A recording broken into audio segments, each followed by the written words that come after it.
Et le sport, lui non plus, n'échappe pas aux lois du marché. Le boxeur Karim Achour en a fait l'expérience. Il devait combattre à Compiègne pour une ceinture européenne en octobre, mais la fédération en a décidé autrement. Émilie Monchot et Caroline Leduc. Même si tu es fatigué, Karim, fais des axes. Voilà, là, reste pas dans l'axe. Voilà. Il enchaîne les sparring partners.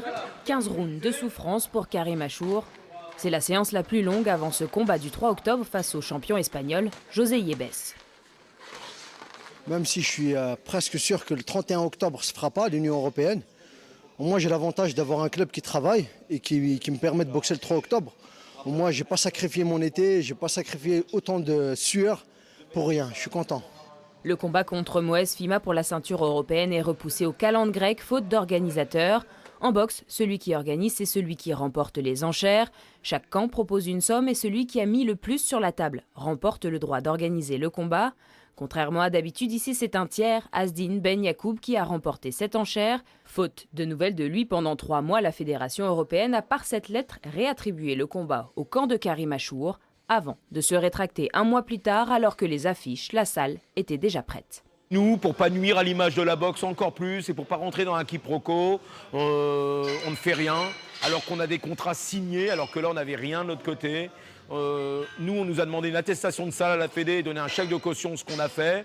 De l'autre côté, il n'a toujours pas donné chèque de caution à la Fédé, il n'a toujours pas donné de salle.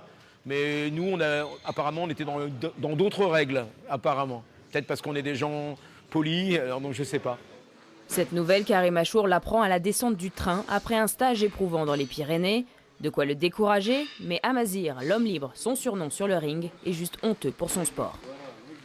Quand je vois mes proches ou je vois les autres, ou avec tout ce qui se passe actuellement, on ne peut pas être abattu par des futilités comme ça.